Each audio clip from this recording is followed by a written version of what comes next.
नमस्कार, मैं हूँ राजीव और आज मेरे साथ जुड़ रहे हैं विजय Chopra ji, MD north ventures के।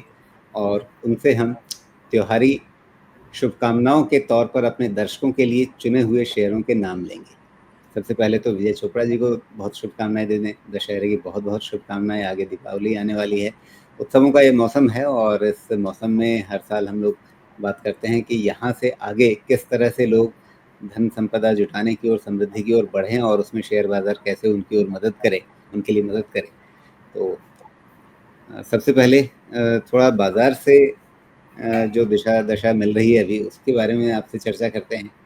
क्या लग रहा है इस समय बाज़ार की जो कहानी है, ऊपर-नीचे एक मतलब हमेशा ही रहती है उलझन बाज़ार में, कभी कोई एक पक्की दिशा तो मिलती नहीं है, लेकिन फिर भी क्या लग रहा है आज की तारीख में क्या हम नई ऊँचाइयों की ओर अगले 1 साल में बढ़ेंगे? नमस्कार राजीव जी, धन्यवाद बहुत-बहुत मुझे इस चैनल पर अपने शो पर बुलाने के लिए।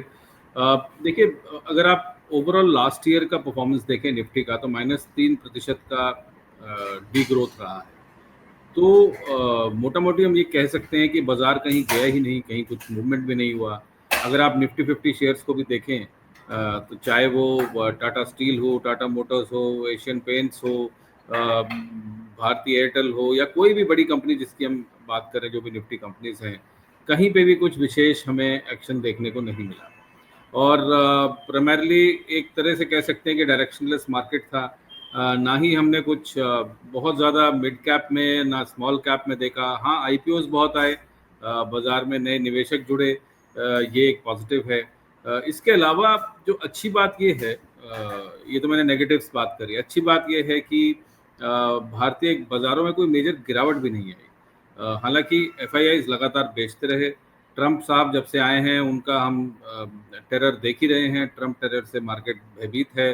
पूरी दुनिया के जो बाज़ार हैं वो टेंटरहुक्स पे हैं। हालाँकि कई बाज़ारों ने तो अपनी नई ऊँचाई भी छुई, मगर उसके बावजूद भी कहीं जो मुझे लगता है क्राइसिस ऑफ कॉन्फिडेंस है, क्योंकि ये नहीं पता कि ट्रंप साहब अगला स्टेप क्या उठाएँगे। तो कभी वो मूवीज़ के ऊपर 100% का वो लगा देते हैं, टैरिफ लगा देते हैं, कभी H1B की फीस बढ़ा देते हैं, कभी फार्मास्यूटिकल्स के ऊपर भी टैरिफ लगा देते हैं।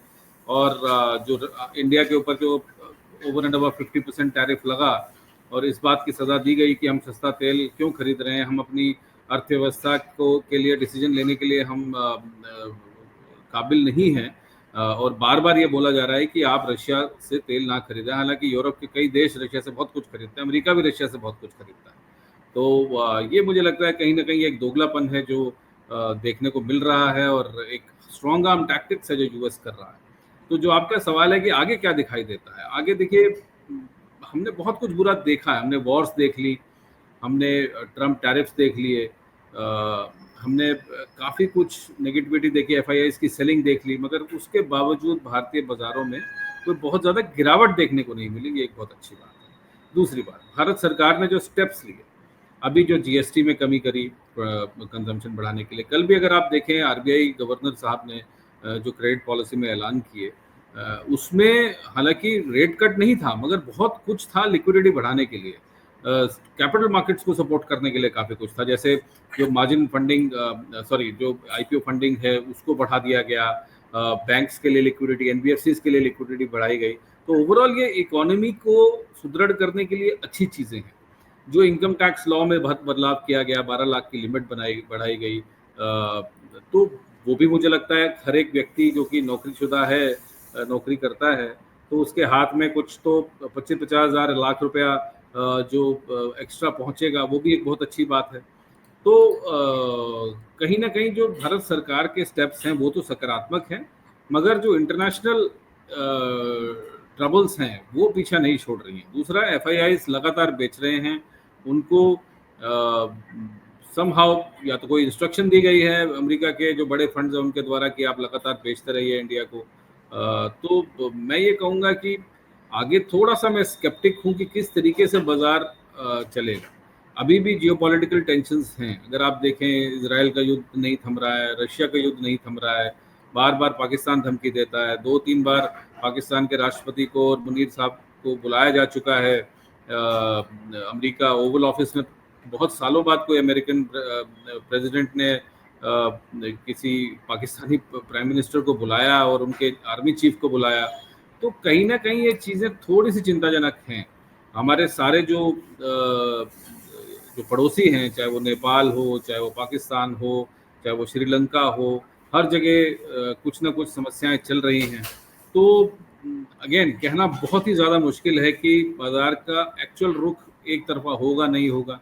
आपने एक और बात बोली राजीव जी कि क्या हम लोग नई ऊंचाई की तरफ जाएंगे, जा सकते हैं, ठीक है, हम नई ऊंचाई से बहुत ज़्यादा दूर नहीं है कि 1000-2000 पॉइंट निफ्टी को चलना कोई, मुझे नहीं लगता कोई बहुत बड़ा चैलेंज होगा।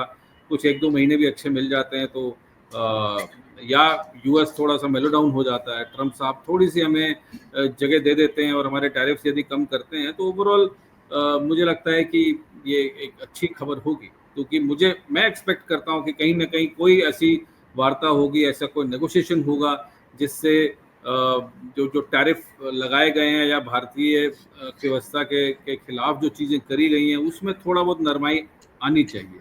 तो इतना बुरा होने के बाद तो बाजार अभी तक तो गिरा नहीं। बाकी अगर कुछ बहुत ही बुरा हो जाता है, वो न्यूक्लियर कुछ सिचुएशन हो जाती है, तो उस पर तो कोई भी कुछ नहीं कह सकता राजीव जी। अदरवाइज अगर कोई जियोपॉलिटिकल टेंशन ना हो या मेजर कुछ फेरबदल हमारे अपनी गवर्नमेंट में ना हो, क्योंकि गवर्नमेंट अभी तक स्टेबल चल रही है, जो इलेक्शंस हैं वहाँ पर कोई मेजर फेरबदल ना हो और ओवरऑल मेजॉरिटी में सरकार रहे, तो मुझे नहीं लगता बाजार में कोई समस्या है।